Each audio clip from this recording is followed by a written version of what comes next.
Massaging seat? Ooh, yeah, that's nice.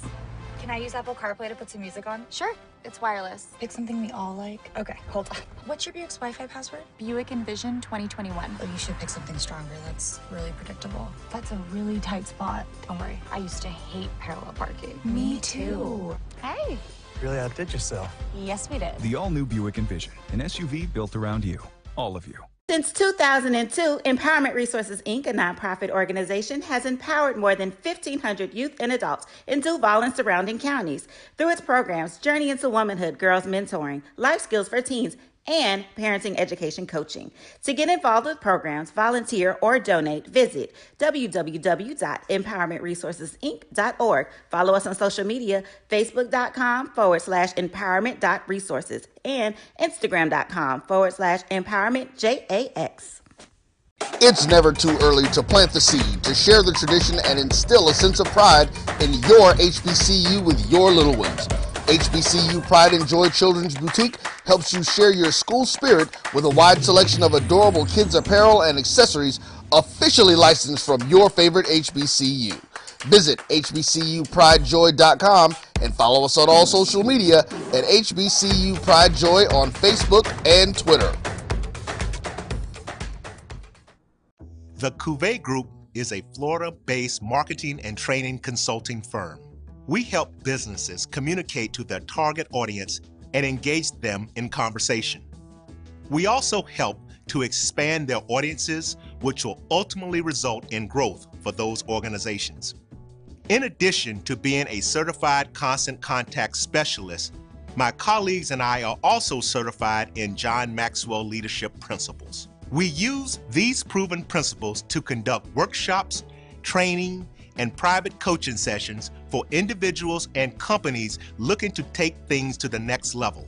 Contact us to schedule a free consultation. Issues today, don't delay, call Cuvée. Don't worry, Ma, we'll be there soon.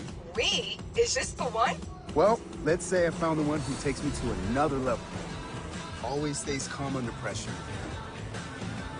Most importantly, the one that helps me discover the coolest places. This sounds wonderful. Come outside, I'll introduce you. They're here. Definitely the one. Introducing the all-new Nissan Frontier. Oh, that spin class was brutal. Well, you can try using the Buick's massaging seat. Ooh, yeah, that's nice. Can I use Apple CarPlay to put some music on? Sure, it's wireless. Pick something we all like. Okay, hold on. What's your Buick's Wi-Fi password? Buick Envision 2021. Oh, you should pick something stronger. That's really predictable. That's a really tight spot. Don't worry, I used to hate parallel parking. Me too. Hey. Really outdid yourself. Yes, we did. The all-new Buick Envision, an SUV built around you, all of you. For 200 years, Montgomery, Alabama has been making history by people who had the courage to stand up for change.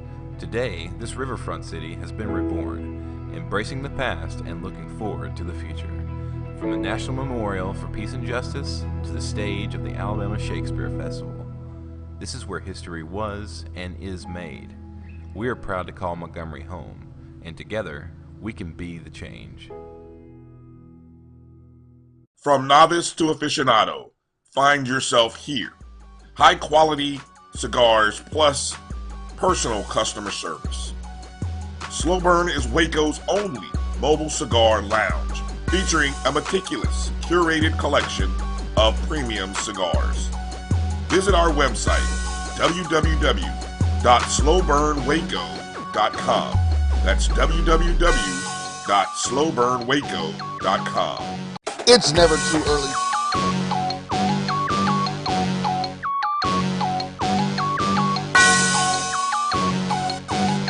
Yeah. I love my HBCU. And boy, I love it, love it. I love it, love it. I love my HBCU. And man, I hope my team they won. Yeah. I hope my team they won. Yeah. Man, I hope my team they won. I hope my team they won. Yeah. I tune into the HBCU Sports Lab to see if my team won or lost. If they lost, I'm quiet as a mouse. But if they won, keep tab. I'ma do the dab, yeah. Cavill, he know what he be talking about. Mike and Charles, they know what they be talking about. They compress the analytic data with your hip hop. If you know them like I know them, they gon' tell you if your team, if they wanna lose, and who the ball. So listen to Professor, yes sir, and pay attention. This is Dr. Cavill with Inside HBCU Sports Lab with Mike Washington, Charles Bishop. Welcome to the show. Did you have your dancing shoes on, Professor Bishop? Hey, it's time to go dancing. Man, what's your favorite dance, Professor Bishop? What's your favorite dance, man? My favorite dance? That's a good question. I don't know. A favorite dance? Man, I ain't done the whopping forever and a day, but I probably you funky with it? Yeah, man. How about that? What's your favorite dance? So what's my favorite dance? It depends on what decade. If you back in the 80s or the 90s, I like the whip. If you're a little bit more, with the younger school, I still kind of I'm a fan of the Dougie. Teach me how to Dougie. Yes, teach me how to Dougie. He gonna break down each decade. Hey, I'm just gonna show you. I'm gonna show you my age right now. So, well, I'm not even gonna go there. I'm gonna let y'all make it. Welcome to episode 4 of Inside HBCU Sports Lab, radio show and podcast. Just show that's covering the sporty HBCU dash for all things HBCU sports institutions, large and small, from NAIA to the NCAA. We share insight and information on the HBCU sports culture and HBCU athletic aesthetics to facilitate the story of HBCU athletic programs in the business of HBCU sports. I'm your host, Dr. Cavill, along with my co-host, Mike Washington, Charles Bishop. We're filming from our home studios in Sydney, a signal live to our KSOH 1230 AM studios with the Texas Radio Hall of Fame, Ralph Cooper, in the beautiful home of Texas Southern University from Houston, Texas. Today's episode of Inside HBCU Sports Lab is sponsored by THG Agency, LLC. THG Agency is a company that provides sporting and educational consulting and data analytics.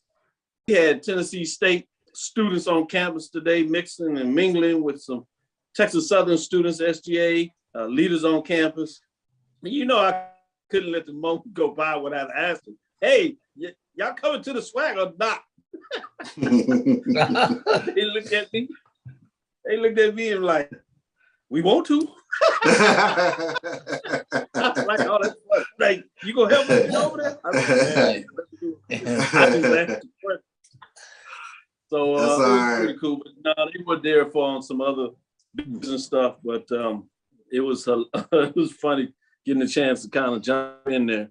I did want to jump out here with some news and stuff because I don't know what direction you go. We're gonna take a deeper dive, break down these brackets, see what your thoughts in terms of the MEAC and SWAC. Front and center last week, obviously, we talked about the OVC and Big South, but they were doing those things with North Carolina A&T and Hampton and Tennessee State. Unfortunately, teams didn't get into the finals and get a chance to put on their dancing shoes for the dance. But there's still some bid opportunities out there. You do have the NIT, CIT, right? In terms of CBI, in terms of some of the basketball tournaments that are out there. And so we'll see if that comes together. I know the CIT coach Pettaway is on that committee. He's asked me to even look at an opportunity. So we'll see how that goes. But wanted to go in there. We do have some sports taking place. Langston Sprinter makes history in the NAIA Indoor Track and Field Championships. This is from HBCUsports.com. Langston Jr. Zach Beard made history at the NAIA, I should say, Indoor Championships by setting a record for the fastest time in the 60-meter dash. So not only did he win, obviously, but he set a record. He ran a time of 6.61 seconds in the finals, taking home the gold while also setting a new NAIA and Langston program record. Fascinating. So I guess, when we talk all this potential SWAC expansion, Langston is like, hey, we right here, Hey, not so fast. Right, not so fast. Or maybe they saying, yes, so fast. In terms of the Western Division, they be like, hey, man, we got a market over here in Oklahoma. I'm not sure about a city as a marketplace, but it is what it is. With that being said, what you got on the table, Professor Bishop? What you want to bring out to the people? Yeah, well, let's take a look at the SWAC. They named their postseason basketball honors. So we'll start on the women's side of the ball as Amisha Williams. Just start with Amisha Williams. Just go on down the list. Just go on down the list with that. There are a few others.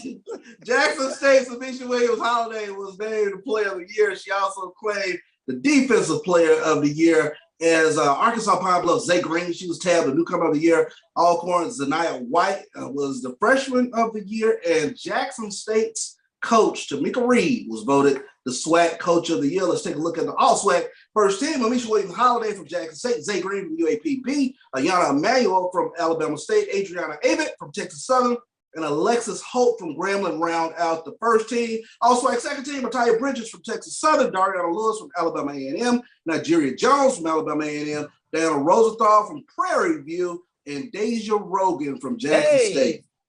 They closed out the first and second team. So kudos to all those players who were named All-SWAC first and second team. Good stuff, good stuff. Kudos for all the first, second teamer players of the year.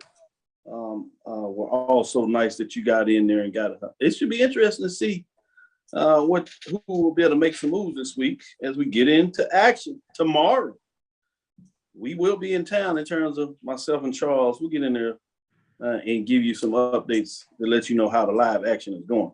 But let me give a shout out before I go to Mike and see his thoughts on maybe the men's side player of the year. Ricky Burton, Chuck Hunt, Jimmy Wilson says, good afternoon, faculty and lab. Let's go. Bob Meyer Will is on here. Ready for the lecture. What's up, Fred? Florida Memorial University is in the building. I love it. Lonnie Shaw is checking us out. Happy Tuesday from Mary Allen. Karen Griffin, it's time for the lab. Let's go, let's go. Lonnie says he's ready for this lecture. Michael Ford, good evening. Sliding into the back of the room. See, Mike, I see you every time you try to slide in. See what you do. See what you do. Oh, we got Brother Clifford Franks in here. What's up? What's up? He calling by my name. Yada, you know he'd go back, way back. Hey, lab. Hey, professors in the dean. Price is in the building. Noel. We got Karen Griffin, Brent Brunson. Phillips is in here. Chad Cooper. G. Boom says they don't have enough sport. Yeah, NIA certainly not. You just add the sport. Langston making a splash in track. Yeah, they got it done. Roy said, hey, there is an NBA team in Oklahoma City. That's true. Good point. Aggie's in the house. Troy Coleman in the house. I see you, Troy. Franklin Nelson, Stephen Miller. Who else we got in here? James Knox. Michael Lee said, what's up, guys? Shout out to all the lab listeners. Appreciate you jumping in here. They must be ready for some hardwood action. Mike, what do you got out there? What's the news that you want to discuss? Who are you trying to give some accolades to today? Well, since my good brother covered the SWAC women, I'll go ahead and cover the SWAC men. They announced their postseason individual awards as well. Florida A&M, Van Muse, MJ Randolph was named player of the year. And then Jackson State's Javius McInnes claimed the defensive player of the year recognition.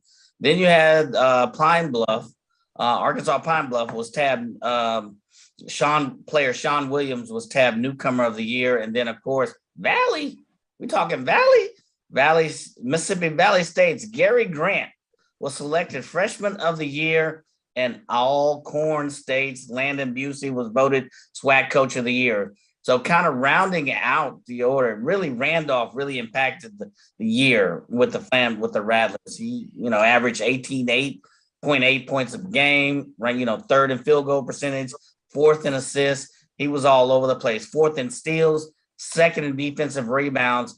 And then Mr. McInnes was a significant factor for Jackson State, scoring 12.3 points per game, rebounding, a little over 10 blocks, right at, we'll call it 3 a game. So tremendous game by these two young men. But just kind of rounding out, what it looked like in the SWAC. You had first team Randolph. We also had Jawan Daniels from Prairie View A&M. We mentioned Mr. McInnes. Jalen Johnson from Alabama A&M, Sean Williams from Arkansas Pine Bluff. Second team, Joe French from Bethune-Cookman, Tyrone Lyons from Southern, Justin Thomas from Alcorn State. Let me make sure I say that right. Jaden Sadler from Southern and Cameron Christian from Grambling. Player of the Year, Mr. Randolph. Defensive Player of the Year, we already talked about it. And then Coach of the Year, Mr. Busey, Landon Busey from Alcorn State. So those are your postseason honors on the men's side for the SWAC. Yeah, I hadn't seen FAMU get that excited about basketball in a while. They got a nice winning record, conference-wise, got the Player of the Year. Got LeBron. Sure everybody knew too as well, but he deserved it, MJ Randolph, no doubt. It's funny, we did a show with Brian and AD yesterday in terms of sports rap, and we hit it right on the nail. I guess it was that obvious in terms of the Players of the Year, Defensive Player of the Year, and those accolades, Coaches of the Year. We right on the money on that. Let me ask you all this question before maybe we get in there and look at some MEAC Players of the Year and, before we take the first break. But what are your thoughts on the new basketball court that's coming to the tournament? Let me start with you, Mike. You know, people are maybe concerned, thinking they were going to play on the hardwood and have the updated floor, UAPB, but all the stickers out there. But no, they're rolling out a new playing surface with all the logos from each of the 12 members of the SWAC. What are your thoughts on that, Mike? Oh, that's definitely a good look. I like the logos for each team at the end. I don't know if it's an engineered surface. I didn't see that, but it's a new playing surface. And I like, kind of the overall SWAC logo in the center. I don't know if our fans can really see that, but it is really dope. I like what they've done. Talk about branding or subliminal branding, another business term. You're not only you branding the SWAC or marketing the SWAC, but you're branding and marketing all the other institutions. So great move by the SWAC. Not sure who led this effort, but man, this surface, it is definitely the move. I like it. Great point. Let me get Professor Bishop, see his thoughts on there as Mike drops all these business terms on us. What are your thoughts? No, I thought Mike hit the nail on the head. I mean, when you're branding each member institution as well as your corporate sponsors, and then the huge SWAC right in the middle of it, in a situation where I think some fans had questioned with the SWAC playing at UAB whether it was going to be UAB logos all over the place. So to roll out an entire new court featuring your conference, I think that's huge. It's a great look. It'll be a great look on television as all the games will be televised. Yeah, good point. And I'm sure the way they outlay the whole arena in terms of that area, most camera shots, you won't necessarily see the UAB Blazers colors or logos framing around there. Let me stick with you, Charles, in regards to we move forward in terms of that. What do you got in terms of the MEAC side? Do you got any Players of the Year on their list in terms of what they were able to get done over there? Yeah, let's take a look. Let's start on the women's side as MEAC announced their women's basketball all conference honors.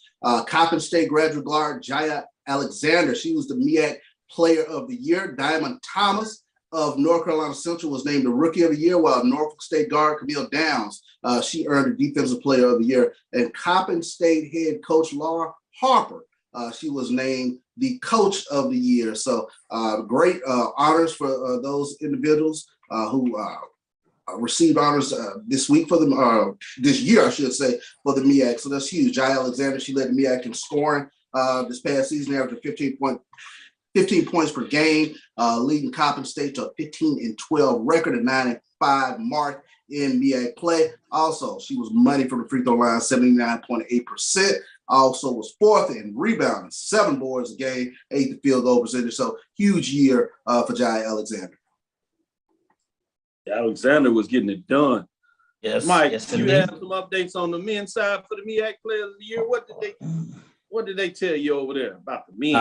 I would think Norfolk State is going to find a way to clutter it up. Well, you heard you heard all year about Joe Bryant Jr., who has been named Player of the Year. That they announced. Then you had the Howard freshman Elijah Hawkins was named Rookie of the Year, and then Delaware State Senior center Christopher Sodom is the defensive player of the year. Norfolk State head coach Robert Jones selected as the MEAC coach of the year. Now, here's the deal. Brian had a monster year. He led the Spartans virtually in every statistical category, including scoring 16.8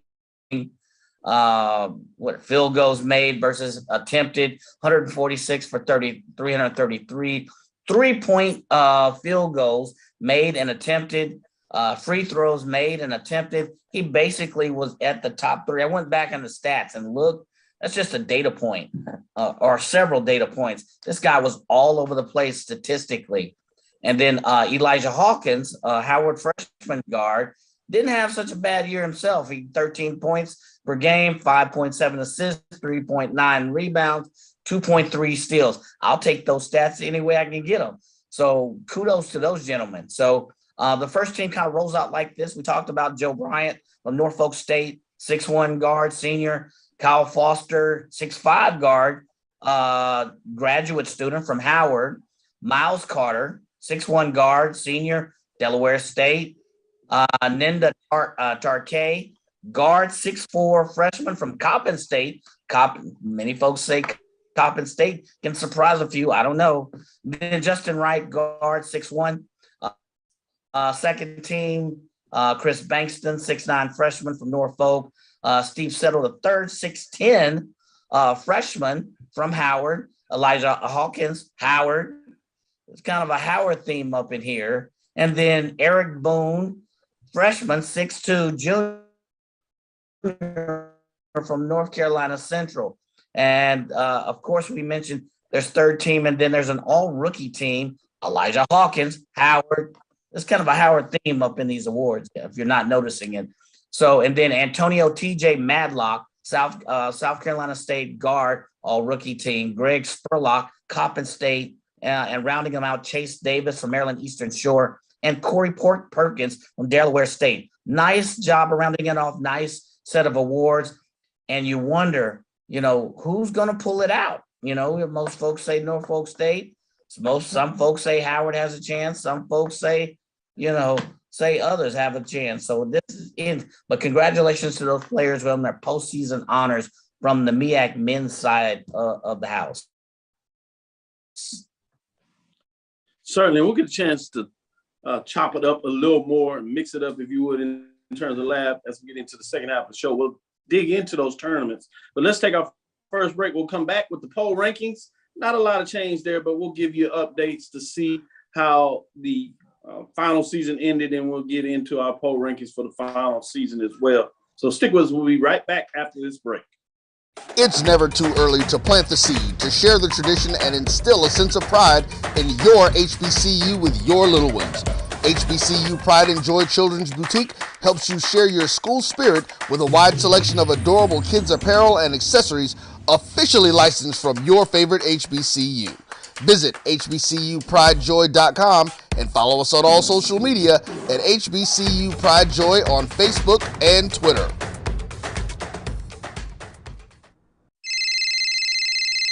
Hello?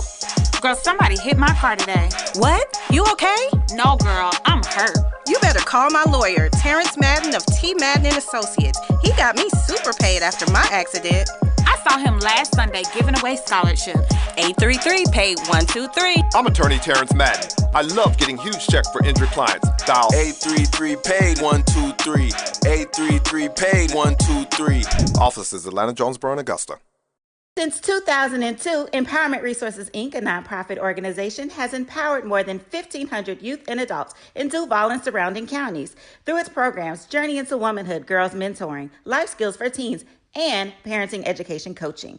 To get involved with programs, volunteer, or donate, visit www.empowermentresourcesinc.org. Follow us on social media, facebook.com/empowerment.resources and instagram.com/empowermentJAX. The top HBCU programs in the nation come to Montgomery, Alabama's Riverwalk Stadium this May 11th through 14th for the Black College World Series. The best Black college baseball teams in the NCAA Division II and the NAIA will battle for Black baseball's ultimate prize.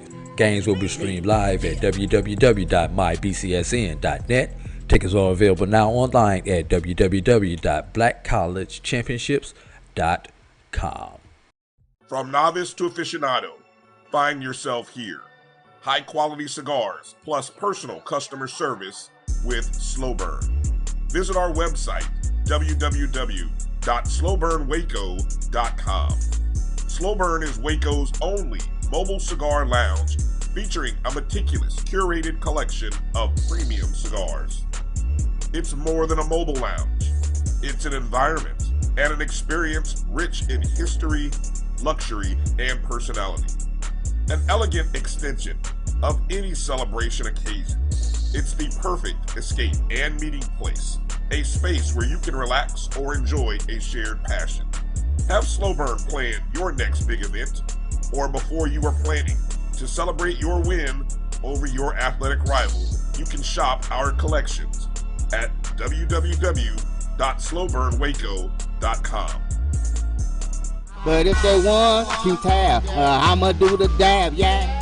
Press the analytic data with your hip hop. If you know them like I know them, they gon' tell you if your team, if they wanna lose, yeah, and who the ball. So listen to Professor, yes sir, yes and pay attention.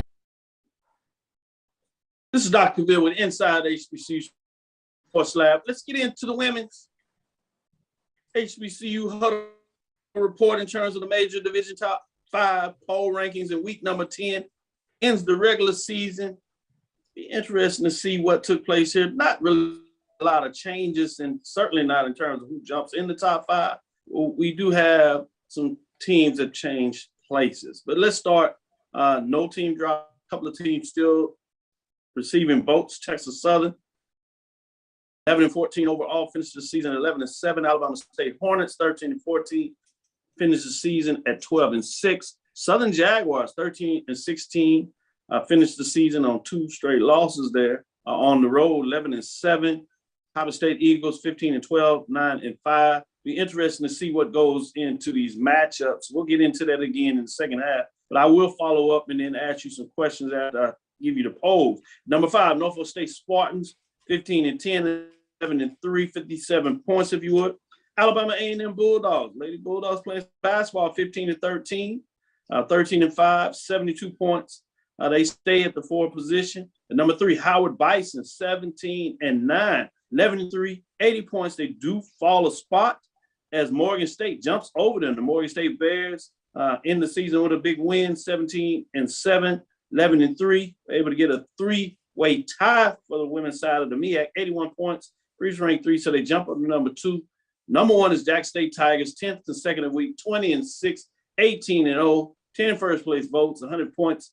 They continue to get it done. Not going to ask you about the poll. You can obviously say some things if you want to, but in terms of anybody in the top 5 that you could see in terms, I'm going to ask you, Charles, in terms of the SWAC first, anybody in that top 5 or outside of it can dethrone Jackson State in terms of this tournament? If there's anybody in the top 5 that can dethrone Jackson State, I think Texas Southern does have a very good puncher's chance. They have 2 tremendous scorers in Adriana Avett and Ataya Bridges. And if they get hot like they did the second time they played Jackson State, they're an extremely scary team. I think what you worry about with Texas Southern is the depth of their basketball team. But I think Texas Southern's a team, and I also think Alabama State. Alabama State, of course, championship pedigree. They rebound the basketball. There's another team that you have to keep an eye on. With that being said, if Texas Southern, Alabama State, if they win, do they jump in the top 5 if they're able to get it done in the tournament? Definitely, yes. Yes, I definitely see them moving in because if either one would have had to have knocked off Jackson State at some point. So, yes, they would have jumped into the poll. Makes sense. Mike, I'm going to ask you from a MEAC perspective. which one of the teams in here is going to get it done? Obviously, the glut, 3 teams in the MEAC top 5. Tied for first, you have Coppin State on the outside looking in. Can Morgan State, if they win the tournament, can they get some more at least votes for number 1 seeding, or is it all Jackson State if they get it done? Any changes in the top 5 in terms of what may take place in the tournament? No changes. I don't know about the Texas Southern one. I would say that, if you look at it, maybe, if you're looking at outside chances, I agree with Charles. I don't know if I agree with Texas Southern because of their depth and going into the thing. Maybe Alabama A&M, maybe Alabama State has a chance. But as far as the women's, I pretty much think that's kind of set. You have 2 or 3 at the top. You have Morgan State, Howard, and then Norfolk State. I think it's pretty much between those 3. It's clear. Let me ask both of y'all before we get to the men. Jackson State goes all the way to the championship game. They lose a close one. Morgan State, since they're at number 2, they run through the MEAC. Is that enough to leapfrog Jackson State in that scenario? No, I don't think so. Starting with you, Charles? No, I don't think so. Yeah, I think that's Jackson State has enough of a resume to where even if they stub their toe in the conference tournament, that they should still have that number 1 pedigree. Yep. Last one. I don't want to belabor the point. I can't see this happening, but I got to ask you just for the sake of the show. That's what we do, right? Quarterfinals, major upset. Does that make a difference? Yes, I think that makes a difference for me. Yeah, it's a little tougher there. Yeah. I can't see that happen, but I had to put it on the table. Let's get into the men. We won't belabor that because it's not going to happen. I told you yesterday. You know what I'm saying? I just wanted to see if Charles would even pause, and he did. He is poker face. He knows what he's doing. I tell you what, UAPB, they make me nervous. I'll just be honest about that. So. Yeah. You said it consistently. Yeah. All right, I know they make me nervous for a half. I'm not worried. Alabama A&M Bulldogs on the men's side. Split, man. They lost that game.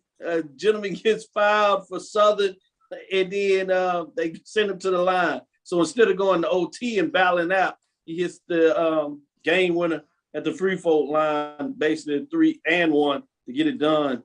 Interesting when you look at just how close these games are. Alabama A&M, 11-17, 10-8.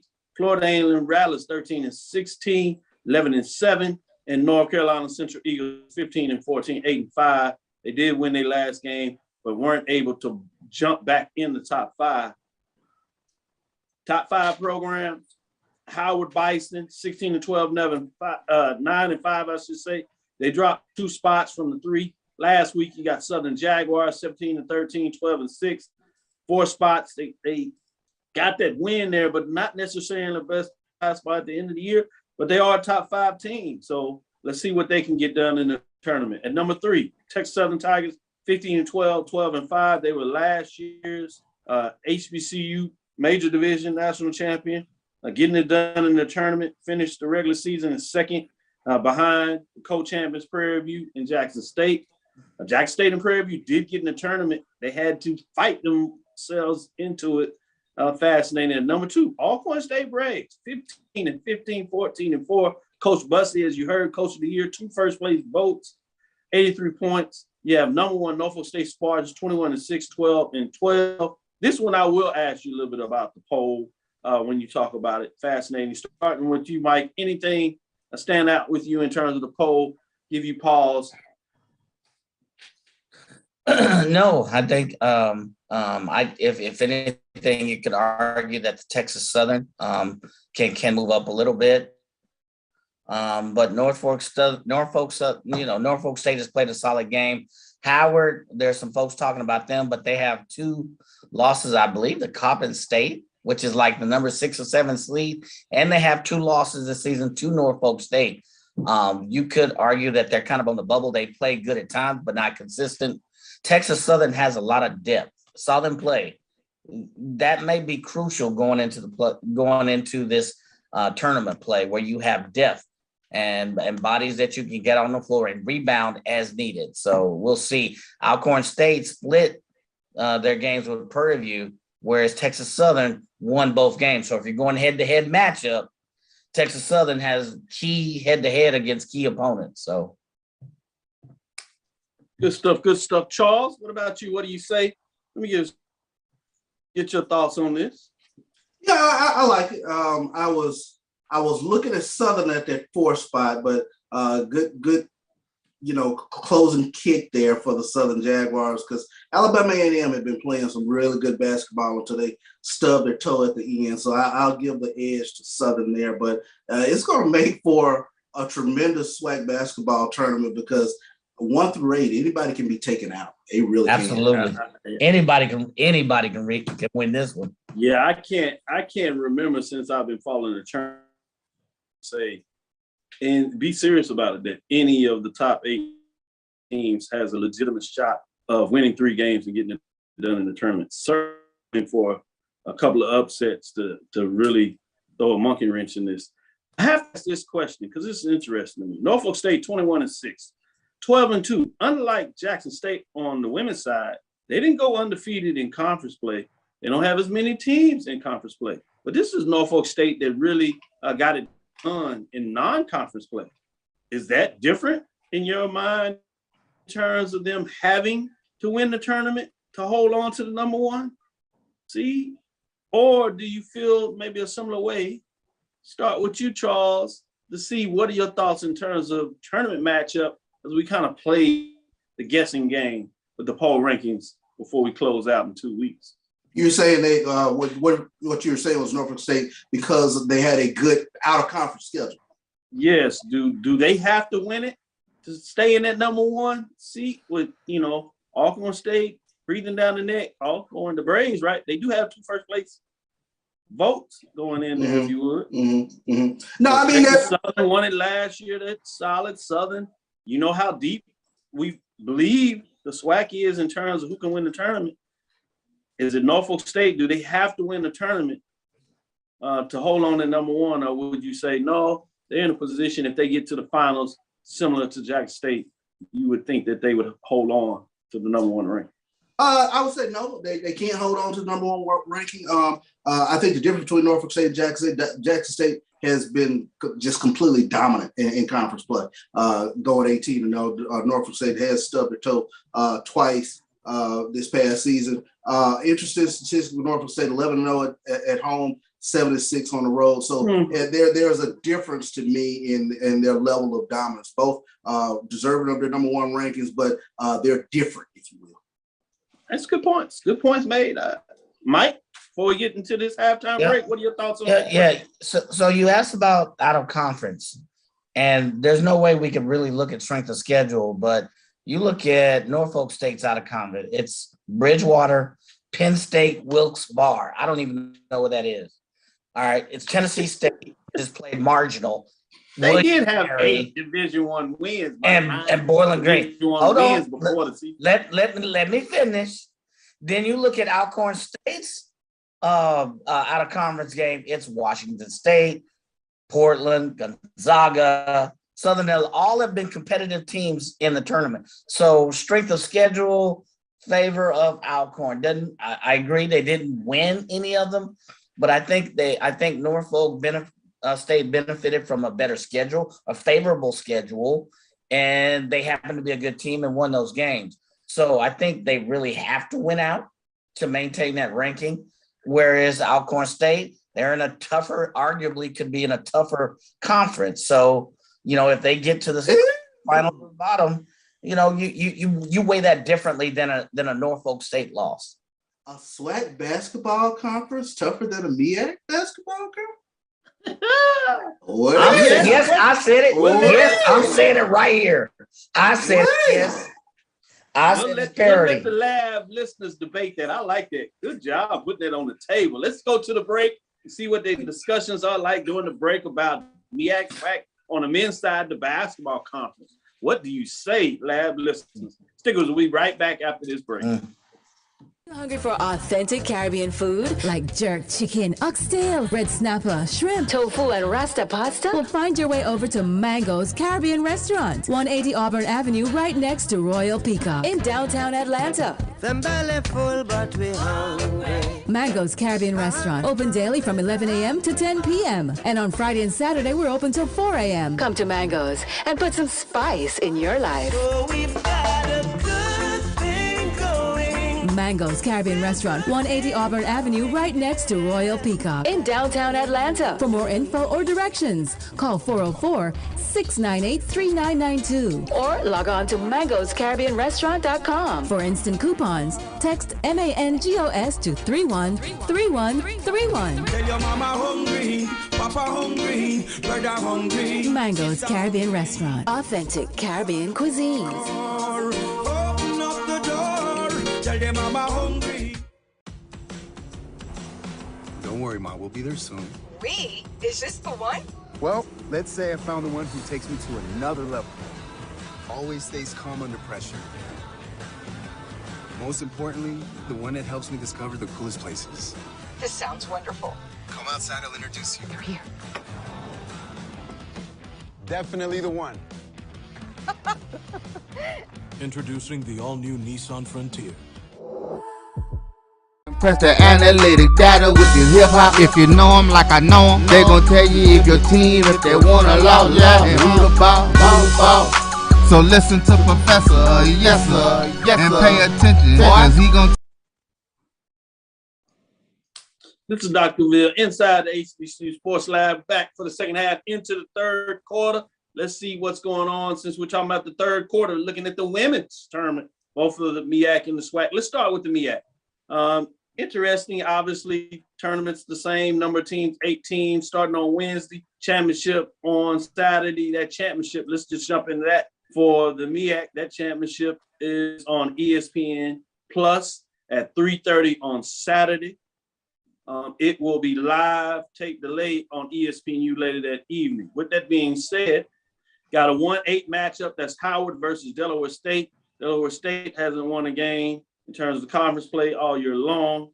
So don't see much there. Norfolk State versus number 7, North Carolina Central. Not even seeing if that should be any major upset. But then you have the 3-6, may get a little more entertaining. Morgan State, South Carolina State, and certainly that Coppin State versus number 4 or 5 matchup with Maryland Eastern Shore. Let me go to you. Any of those games, that first round, or even into the semifinals, what sticks out to you? The 4-5 matchup. You got the player of the year getting ready to go on her conference tournament run. So I'm going to just keep an eye out for Coppin State in this tournament. Like you said, the margin of watch this statistics, the variance between 1 and 4 is quite small. So you can tell what I've been studying lately. Statistics, Dr. Goldstein. He said the variance, Mike. Did you see that? Yeah. What are your thoughts? Semifinals, quarterfinal matchup. What in the MEAC? What has your I guess the South Carolina State game. It intrigues me because 3-6 Morgan State, number 6 South Carolina State. I can see it. Yeah, because, and I'm sorry, I should have said that. I'm kind of looking at kind of DPs and laying some data points. And Morgan State is second in the conference in scoring, 63 points. South Carolina State is like, they're in the bottom of the cellar. They're 7th. They're scoring 50 points per game. But then if you look at defense, it's kind of somewhat of a different story. So you kind of, Morgan State is allowing 58.5. South Carolina State is allowing 71. Now you may say, okay, Morgan State's got the upper hand, but I think there's a legitimate puncher's chance for South Carolina State to pull an upset there. Yes, I'd say. Let's go to the women's side on the SWAC. Championship game for the women's at 1:30, ESPN Plus as well. All these games are going to be on ESPN Plus, except for the championships. You have MEAC on ESPN2 for the men, and then ESPNU for the SWAC. With that being said, first round matchups, Jackson State, Arkansas, Pine Bluff, 1-8. Charles already told you it makes him a little nervous. Number 2, Alabama A&M Grambling State at 2-7. You have the 3-6 Alabama State Prairie View. 4-5 matchup, Southern Texas Southern. I think I know what you're going to say, Charles, but what sticks out to you in this one in terms of the first round matchup, or is it a semifinal that you want to keep your eyes on? Well, I always think that first game is the toughest game. I think Jackson State has a tough opponent with UAPB. Zay Green is an individual who can get in the lane and can cause some havoc. They had a bit of an outlier when they played in the second go-round. Kai Walker, who only averages 4 points a game, she went for 25. So she got hot from deep. But there's so many dynamics to this. If you take a look at UAPB, they are built just like Jackson State. They have a top-notch rebounder in Maya Pete. They have a scorer. They have Joyce Kennerson, who's a former SWAC Player of the Year. And they have this chip on their shoulder with Coach Don Thornton, who once upon a time wanted that Jackson State job. It would mean everything to her to knock off Jackson State. So those are, just little things that you have to kind of keep in mind. Professor Bishop, you finally sold me on it. You chopped it up. Nah, not really. Get out. No, he didn't. Don't even say that. No, he didn't. Exactly. Mike, what do you say? What interests you in this matchup? Is it the 4-5 Southern Texas Southern, or the 3-6 Prairie View and Alabama State? What's interesting in these matchups, man? Some of these coaches, championship coaches that've been at it that are going up, matchups is fascinating to me. Go ahead. Yeah, I like the Southern Texas Southern matchup. They're number 4 and 5. Statistically, they're right neck and they're somewhere neck and neck. You got Texas Southern scoring 69 points per game. However, you have Southern scoring only 60 points, but Southern is only allowing 63 points a game. So if you look at the data points, these two teams are fairly even matched. So that team could go anyway. So that game 4, Southern versus Texas Southern is intriguing, very intriguing to me.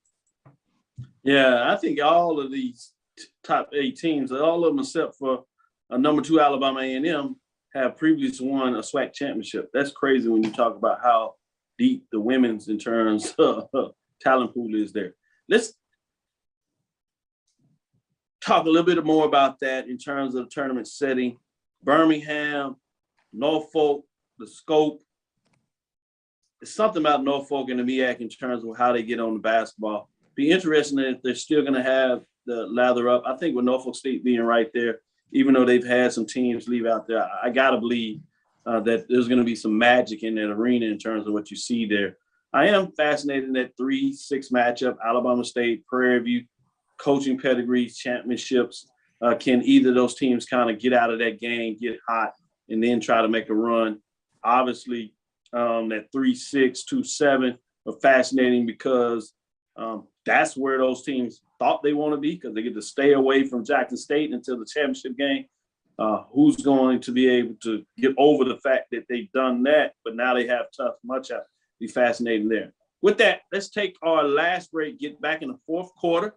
We might have a pitch hitter coming up from Mike. We'll see what that looks like, and we'll get into the men's side of things in our last quarter going into 4. We'll talk about these tournaments and seeing what you like. The men should be interesting on the men. Yeah, Norfolk's got an edge, but there's something about Howard, Morgan State that's fascinating to kind of keep your eyes on. And we've told you what we thought about the SWAC. It's 8 deep.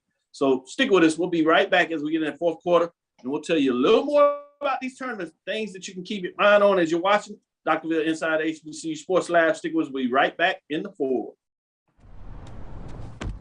Oh, that spin class was brutal. Well, you can try using the Buick's massaging seat. Oh, yeah, that's nice. Can I use Apple CarPlay to put some music on? Sure, it's wireless. Pick something we all like. Okay, hold on. What's your Buick's Wi-Fi password? Buick Envision 2021. Oh, you should pick something stronger. That's really predictable. That's a really tight spot. Don't worry, I used to hate parallel parking. Me too. Hey. Really outdid yourself. Yes, we did. The all-new Buick Envision, an SUV built around you, all of you. For 200 years, Montgomery, Alabama has been making history by people who had the courage to stand up for change. Today, this riverfront city has been reborn, embracing the past and looking forward to the future. From the National Memorial for Peace and Justice to the stage of the Alabama Shakespeare Festival, this is where history was and is made. We are proud to call Montgomery home, and together we can be the change. The top HBCU programs in the nation come to Montgomery, Alabama's Riverwalk Stadium this May 11th through 14th for the Black College World Series. The best Black college baseball teams in the NCAA Division II and the NAIA will battle for Black baseball's ultimate prize. Games will be streamed live at www.mybcsn.net. Tickets are available now online at www.blackcollegechampionships.com. Charmin Ultra Soft has so much cushiony softness, it's hard for your family to remember. They can use less. Sweet pillows of softness. This is soft. Holy Charmin. Oh, excuse me. Roll it back, everybody. Sorry. Charmin Ultra Soft is so cushiony soft, you'll want more. But it's so absorbent, you can use less, so it's always worth it. Now, what did we learn about using less? You gotta roll it back, everybody. We all go. Why not enjoy the go with Charmin? From novice to aficionado, find yourself here. High quality cigars plus personal customer service. Slow Burn is Waco's only mobile cigar lounge, featuring a meticulous, curated collection of premium cigars. Visit our website, www.slowburnwaco.com. That's www.slowburnwaco.com. It's never too early to plant the seed, to share the tradition, and instill a sense of pride in your HBCU with your little ones. HBCU Pride and Joy Children's Boutique helps you share your school spirit with a wide selection of adorable kids' apparel and accessories officially licensed from your favorite HBCU. Visit hbcupridejoy.com and follow us on all social media at HBCU Pride Joy on Facebook and Twitter.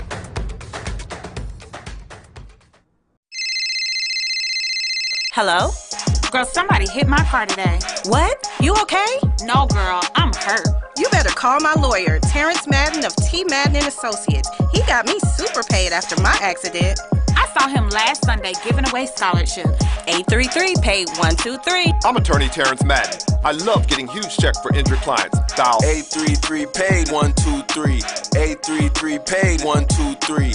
Offices Atlanta, Jonesboro, and Augusta.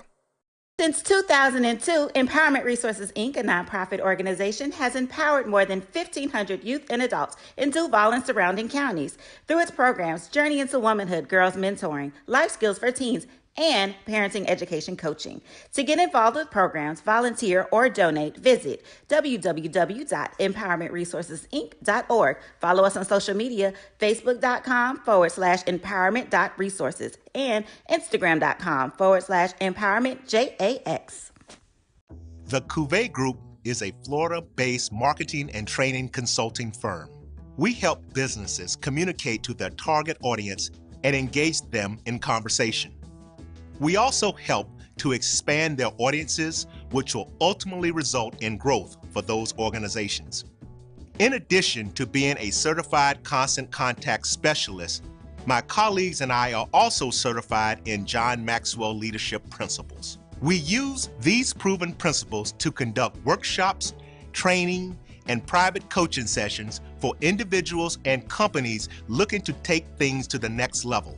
Contact us to schedule a free consultation. Issues today, don't delay, call Cuvée.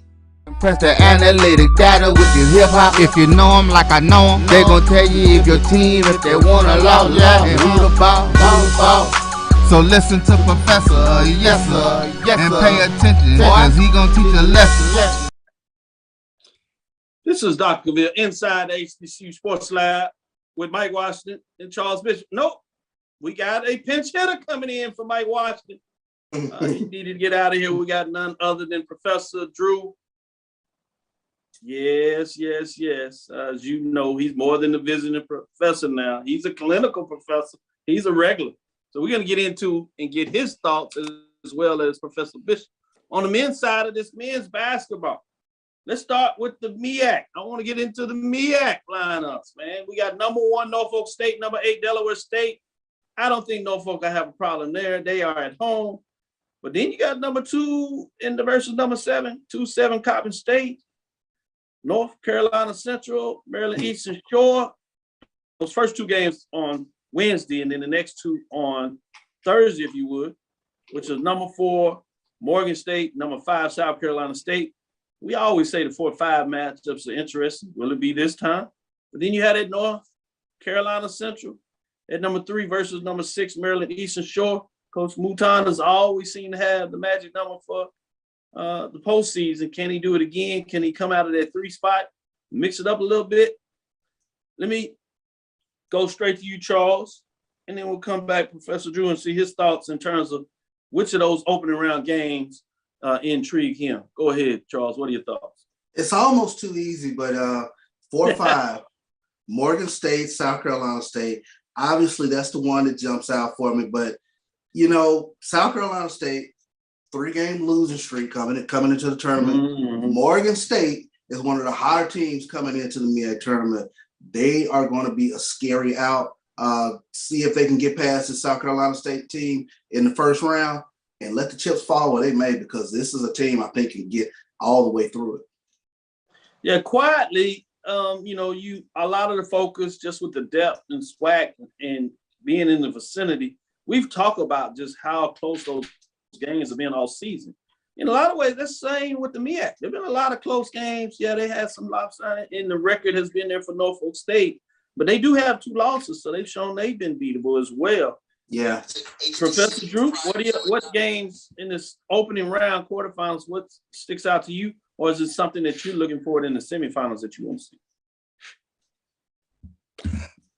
I'm really looking forward to the semifinals. I want to see what a potential Central Howard matchup will look like in round 2. That's the one that I'm looking at, and it would not surprise me if it happens. Good point. Yeah, and it would not surprise me if on Selection Sunday we see Central's name called in lieu of Norfolk State. And oh, by the way, Dr. Cavill, I'm a 2-step man. You asked that question at the beginning of the show, what's your favorite dance? I just get over there at 2-step. I like it. Great answer. Great answer. He's smooth with it too. Let's move right into the SWAC when you talk about that. Focus point a little bit here. Well, let me go back in terms of that. I didn't get a chance to ask you this question. You got to hear about the poll rankings. We had the question, Jackson State, if they make it to the final, on the women's side, they make it to the final, they lose in the final, do they hold on to the number 1 ranking? And that could be either in our poll or, you know, you do the computer, so it may be even more intriguing over there, versus if Jackson State somehow, as Charles has tried to warn us, Pine Bluff gets them. Are they able to stay there? What are your thoughts on that? Repeat that. I didn't quite catch the beginning of the question, Doc. No, I was just saying in terms of the poll ranking, the question we have of the day is like, and let me ask you this. Number 1 is Jackson State on the women's side. Correct. Number 1 on the men's, Norfolk State. Do those teams have to win it out to stay number 1 in their rankings? Or is there some scenario where that's not the case for either one? Outside of a first round upset of Jackson State, I don't, and that would only still just make you think about it, because the overall body of work and resume of Jackson State, you know, in our computer rankings, they're so far ahead of everyone else. You know, it's Jackson State's to lose. Norfolk, on the other hand, can be caught. You know, once again, they've got to win to be at, first of all, before you can even have a conversation. And then it depends on who comes out of the SWAC. You know, Texas Southern has a better overall record than Alcorn State, but Alcorn State did win the SWAC. So that's when you get into balancing that out of that non-conference resume against that conference resume, where Alcorn hands down probably played the toughest schedule in Division I HBCU, playing teams that were ranked number 1, not once, but twice when they played them in Baylor and Gonzaga. So I don't think anyone can put their strength of schedule up against Alcorn State and have a conversation. But Alcorn State did not compete in those two particular games. So it's kind of pick your poison on what you like in that non-conference schedule. I like this. Just a little bonus action. I'm coming to you, Charles, because I want to get your thoughts on this. Before you jump on there and get that, I want you to also put this in there. If Alcorn is able to do the double dip in terms of regular season and the tournament, can they jump Norfolk State if Norfolk State gets it done as well? According to Mike, they can because of SWAC, the better basketball conference. So I wanted, I wanted. I would go there. Norfolk's schedule non-conference was garbage. I'll say it. That record, it looked good on paper, but that's what it is. It's a paper record. You've got more battle-tested team in a Texas Southern or a Alcorn State than you do in Norfolk, who play our sisters of the poor and the ladies of the street in the non-conference schedule. There it is. So you hear it here, folks. That's so what they think. That's the let me say this. You know, one of the biggest fans of this show is Neely, because he's sitting back over here watching. He just throwing grenades. Like, why are we even debating whether Jackson State is about to lose anything in the turn? Man, shout out to Neely, man. Because Neely's over here texting me left and right, like, man. I tried to tell him, you the one that tried to sell us on this. I was like, I don't want to hear it. I was like, Neely, man, next question. I got the question of the day, fellas. Yep. Of the 5 through the 8 in the men's tournament, who would not surprise you if they won it? Because I think realistically, anybody 1 through 8 can win the SWAC tournament, and 5 through 8, who is the one most likely for the upset? I think the team that would not surprise me the most getting it done, even though I think you probably should, just because they've been herky-jerky all year long, but because of their past resume and the coach, I would say Prairie View. Prairie View finds a way come out of this tournament. People would look and be like, yeah, we can see it. Anybody else, I think, would surprise you a little bit in regards to that. From 5 to 8, but I love that question. Yeah, I'm throwing Grambling into the conversation, but go ahead back to your question. Yeah, you're right. I would say that, Grambling, they certainly would be a surprise in terms if they were able to do it, just because they hadn't quite been there before. They've been knocking on the door. So it's a tough team. They're knocking on the door. And what's amazing to me is you got these folks out there. I know Louisiana folks like a little bit of basketball. And their neighbors over there in Texas is just bludgeoning them and beating them up. And then it don't hurt that their arch rival over there in Mississippi, Jackson State, at least got the regular season last year. But I'm hearing rumblings that they want to show the coaches, Grambling and Southern, the door. I like, all right, be careful. We done told you a little bit about this. Be careful about getting on these hot seats. Let's get back into action for the tournament and settle down a little bit here before we go too far off the rails. But I just had to put that out there. All right, on Wednesday, you got the 2-7 matchup, Texas Southern versus Jackson State. Man, these teams have had some classic matchups over the years, and they just continue to make it entertaining. New coaches, new players, but it's the same thing in terms of programs over the year. It'll be fascinating to see what you think happened this game. Obviously, Jackson State plays a defensive style that can make it ugly. Texas Southern has had some problems at the line. Could this be an upset? I'll see what the professors think. Game 2, number 1 versus number 8 Prairie View. Some people are already going out there saying this is the worst 1-8 matchup that you can have in a long time. Hey, I see you. Then on Wednesday, you got a 3-6. You got the Louisiana rival. Might be one of those cases if whoever loses this game may find themselves as a coach in real trouble, which to me is just crazy. But wow, I can see a 3-6 matchup in terms of that. FAMU and Alabama A&M, old SIAC matchup, if you would, way back in the day there. Number 4, number 5. The 2 last expansion programs, when they came in, Alabama A&M essentially with Pine Bluff, FAMU with Bethune-Cookman, they line up, A&M, false, and they're just coming off tough matchups with each other over the last couple of weeks. Number 4 FAMU against number 5 Alabama A&M. This is an intriguing one. Whoever comes out of this one, I think they could also give that number 1 team some trouble in terms of that semifinal matchup. So it's just stacked so deep. I'm going to start with you, Professor Drew. What are your thoughts? Which one of these matchups kind of stick out to you? Or do you want to go off the board and jump all the way to the semifinals as well? Well, I'm going to go ahead and tell you, on the bottom half of that bracket, I've got Texas Southern coming out the bottom half of that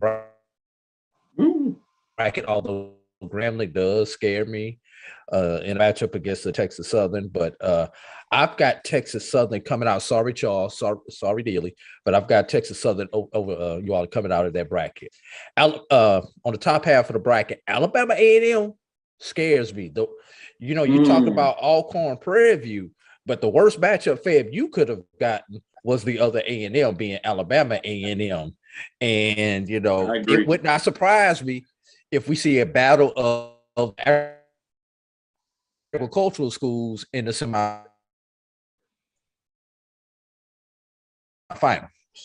You know, it being semifinals. My preference obviously is the Florida version versus the Alabama version. No doubt about it. Charles, what do you say about these first 2 days of action? Or are you going to jump all the way to Friday and tell me what you want to see? I think the first 2 days are going to be really interesting. Games number 1 and 2, Texas Southern and Jackson State. It is a rough matchup for Jackson State because Texas Southern has the front court is so big. You know what you'll get out of Javis McKinnon. He'll get his double-double. You got to watch whether he gets in foul trouble or not. But it's the X factors, I think, with Jackson State. Coach Brent has retired. There'll be a little bit of an emotional lift for Jackson State coming into this tournament. Can they get a consistent play from Jonas James and Terrence Lewis are the names that to keep an eye on. And then the 1-8 matchup, you know, razor thin margin of error between Alcorn and Prairie View. And then when you take a look at Prairie View, you're talking about Juwan Daniels. He can put a team on his back, but it's the X Factor guys, the Jeremiah Gambrells, the Dwayne Coxes for Prairie View that could give a team fits going into this tournament. So those are the names that I'm throwing out there that I think, you know, the first day is going to be a haymaker because I think either 1 or 2 is going to fall. Woo, 1 or 2, maybe both. That'd be crazy. Yeah. Mm-hmm. But it is one of those tournaments, and it would not surprise any of us if it happened to happen. We're not saying it is going to happen, but we certainly wouldn't be surprised. Let's close it up. Great information. Thanks for Drew for coming in and pinch hitting for Mike Washington. All the lab listeners, we appreciate everything. Hope you enjoyed as we get you ready for your prospective tournaments at the Division I level, whether that is in the SWAC or the MEAC. We gave you updates. Thursday, we'll jump in here and give you some updates.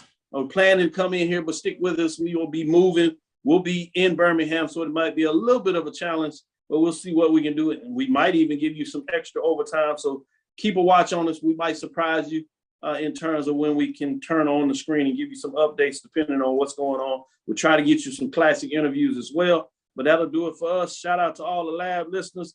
Kay Johnson, I saw you sneak in the room, so wanted to give you a shout out. I think had a couple of other ones sneaking here. Dr. Holmes, how's the professor gonna sneak in the class a little late in terms of what's going on? I see what you're doing. All good comments coming in here. I see Troy talking about blasphemy, SWAC over MEAC. Yeah. I see you still got a little MEAC love. I like that. Troy, you got a little bit of MEAC love. You put it on your shoulder there. I thought you threw that out the window. I'll take that. Brian Fulver said, Mike is right. SWAC is a tougher basketball conference style at basketball. Schools like FAMU have joined the conference. Man, we got FAMU talking about basketball. Boy, how's the world have changed. I see you sneaking here, Juan Hill. Appreciate you, brother. I see what you're doing, sneaking in on the chicken coop. I see you. With that being said, we're going to get out of here. Chop it up. Keep talking. We'll see if we can give some updates. We'll see. It should be good tomorrow. We'll find out what takes place on that first day. It could be good and major good in terms of MEAC and SWAC. With that being said, thank you for listening to Inside HBCU Sports Lab. Make sure you share our podcast with your friends and colleagues. I am Dr. Nyata Cavill, the Dean of HBCU Sports, coming from inside the lab. and the College of HBCU Sports with Mike Washington and Charles Bishop. Again, we want to thank you for listening, Dr. Bills, Inside the HBCU Sports Lab with Mike Washington, Charles Bishop, AD Drew joining us every Tuesday and Thursday, as you know, 6 o'clock Central Standard Time. We look forward to you as we discuss the latest news in the lab. Look for us on Thursday. Follow me, Dr. Kenyatta Cavil, on Twitter, Facebook, and Instagram. That's DrKenyattacavil. That's DrKenyattacavil. I'll be scratching around the SWAC to see if I can find some updates and see if I can throw out some other breaking news. Nah, just kidding. I did what I did. Inside the HBCU Sports Lab 1 on Twitter, or maybe not. Inside the HBCU Sports Lab 1 on Twitter, Facebook, and YouTube. That's Inside the HBCU Sports Lab. Dream big and continue to move forward. We will talk with you soon. Charles? Of course. AD? Lecture. Dismiss. We'll holler.